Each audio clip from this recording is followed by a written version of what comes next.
विवाह तथा स्त्रियों की दशा।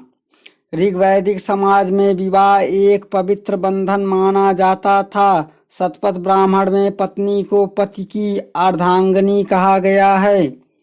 वह पति के साथ यज्ञ कार्यों में भाग ले सकती थी। पत्नी से रहित व्यक्ति यज्ञ करने का अधिकारी नहीं था। ऋग्वेद में जयेदस्थम अर्थात पत्नी ही गृह है कला कहकर उसके महत्व को स्पष्ट स्वीकार किया गया है।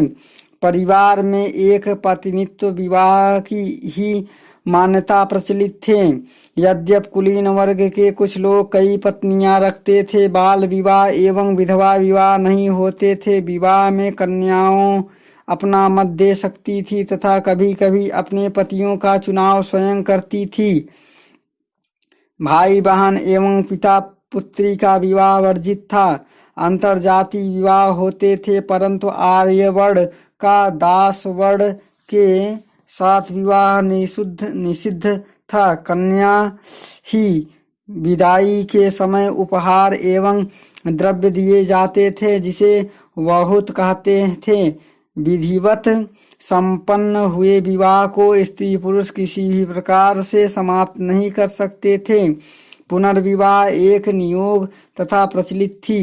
विवाह का मुख्य उद्देश्य पुत्र की प्राप्ति करना था। पुत्रों को बहुलता के लिए निरंतर प्रार्थना की जाती थी। एक मंत्र में कहा गया है, हे इंद्रदेव, इस स्त्री को 10 पुत्र प्रदान करो ताकि उसका पति 11वां हुए।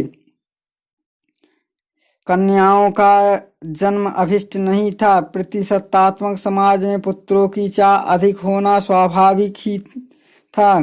पुत्र की ही पिता की अंत्येष्टि संस्कार संपन्न कर सकता था तथा उसी से वंश परंपरा चलती थी। निसंतान व्यक्ति समाज में घृणा की दृष्टि से देखे जाते थे। एक स्थान पर संतानहीनता को दरिद्रता के समान निंदनीय बताया गया है।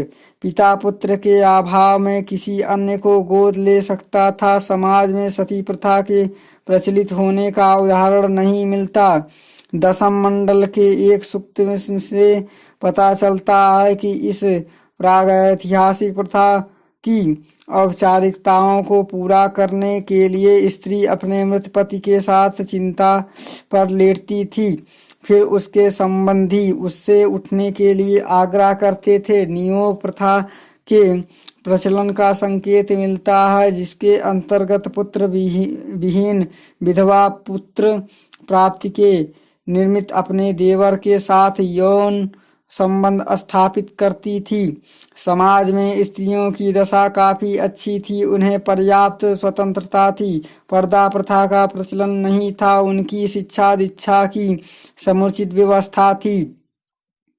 ऋग्वेद में घोषा, लोपा, मुद्रा, विश्वारा आदि स्त्रियों के नाम आते हैं जो अपर्याप्त शिक्षित थी तथा जिन्होंने कुछ यंत्रों की रचना की। स्त्रियों की सामाजिक और धार्मिक अधिकार पुरुषों जैसे ही थे, परंतु 2 दृष्टियों से ऋग्वेद समाज उन्हें अयोग्य समझता था। नंबर 1, उन्हें राजनीति में भाग लेने का अधिकार नहीं था।